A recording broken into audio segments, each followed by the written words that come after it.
40 লাখ টাকার সবচেয়ে বড় চ্যালেঞ্জ দিয়ে শুরু হতে যাচ্ছে বাংলাদেশের সেরা cooking reality show Starship fusion chef.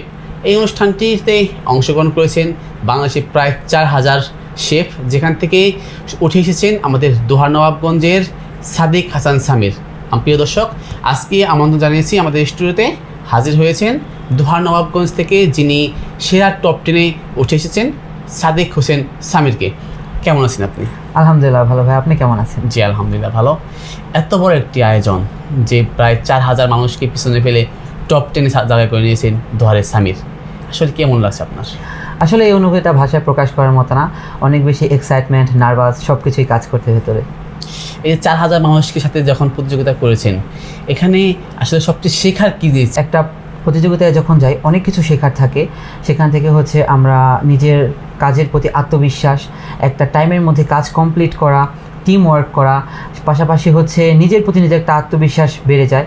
So অনেক কিছু শেখা হয়েছে। 4000 মানুষের সাথে প্রতিযোগিতা করেছেন, এখানে টপ 10-এ আসেন, তো প্রথমে কি নার্ভাস ফিল করেছেন এই বিষয়টা নিয়ে?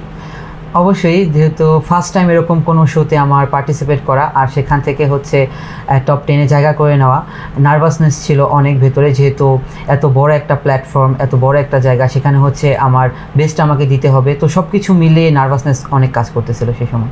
সামির মূলত কী নিয়ে কাজ করে?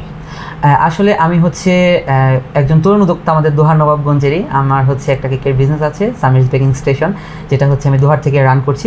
পাশাপাশি হচ্ছে আমি কালিনারি আর্টসের ওপর গ্লোবাল ডিপ্লোমা করতেছি, আর হচ্ছে টুকটাক এরকম আমার ছোটোখাটো রান্নার কম্পিটিশনে অংশগ্রহণ করা হয়।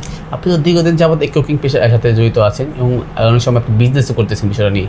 তো এক্ষেত্রে তো সবচেয়ে একজন সাপোর্টের প্রয়োজন, সবচেয়ে বেশি কার সাপোর্ট পেয়েছেন আপনি? সবচেয়ে বেশি সাপোর্ট ছিল আমার ফ্যামিলির, আর স্পেসিফিকভাবে যদি বলতে হয় আমার মা। ছোটোবেলা থেকে রান্নার প্রতি একটা আলাদা ঝোঁক ছিল।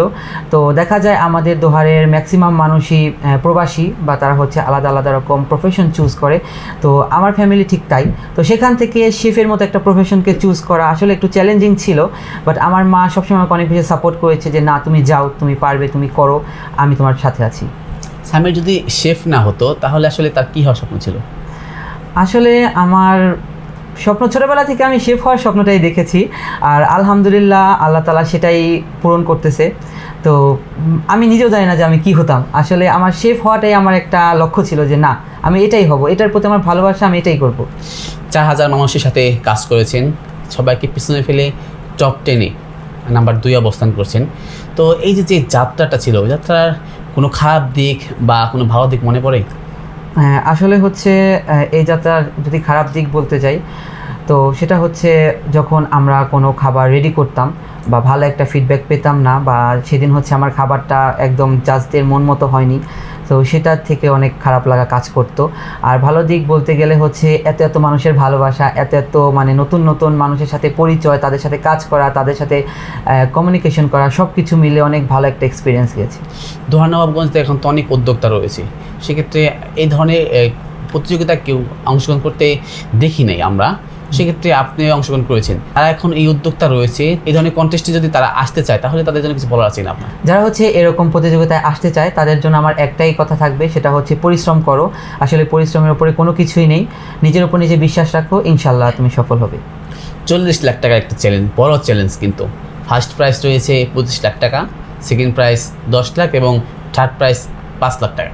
তো সামির যদি প্রথম স্থান অধিকার করে তাহলে এই টাকা দিয়ে সামির কী করবে? আমি যদি বিজয়ী হই সেক্ষেত্রে হচ্ছে প্রাইজ মানি দিয়ে আমার যেটা ইচ্ছা সেটা হচ্ছে আম্মুকে নিয়ে উমরা করতে যাওয়া, পাশাপাশি হচ্ছে যেই বাকিটা থাকবে সেটা দিয়ে আমার প্রফেশনটাকে আরও বেশি ডেভেলপ করার ট্রাই করব। দোহার নবাবগঞ্জে উদ্যোক্তার জন্য আপনার কিছু বলার আছে কিনা? আসলে দোহারের মানুষদের জন্য আমার একটাই অ্যাডভাইস থাকবে, সেটা হচ্ছে যদি তুমি স্বপ্ন দেখো, স্বপ্নকে পূরণ করতে হবে, বের হয়ে আসতে হবে। নিজের যেই ট্যালেন্ট সেটা নিয়ে বসে থাকলে চলবে না, তোমাকে হচ্ছে সবার সামনে বের হয়ে আসতে হবে, নিজেকে চিনতে হবে যে আমি কি, নিজেকে বুঝতে হবে, দেন সেটা নিয়ে এগিয়ে যেতে হবে।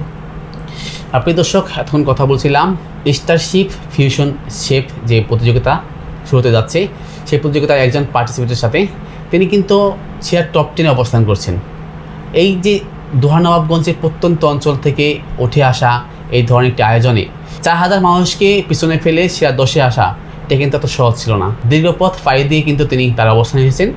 তিনি যা চাচ্ছেন, তিনি যদি ফার্স্ট প্রাইজ পেয়ে যান তাহলে কিন্তু তিনি তার মাকে নিয়ে উমরা করবেন এবং পরবর্তী যে টাকা থাকবে সেই টাকা দিয়ে কিন্তু তিনি তার ব্যবসায় যে কাজে লাগাবেন। আমরা দোহা নবাবগঞ্জ যারা বসবাস করছি তারা কিন্তু অবশ্যই প্রত্যাশা করি যে দোহা নবাবগঞ্জের একজন পার্টিসিপেট এই বাংলাদেশের সেরা cooking reality show Starship fusion chef যে অনুষ্ঠানটি চলছে, এই অনুষ্ঠানে আমাদের দোহা নবাবগঞ্জের সন্তান অংশগ্রহণ করেছেন। আমাদের উচিত তার জন্য দোয়া করা এবং তাকে বেশি বেশি সাপোর্ট করা।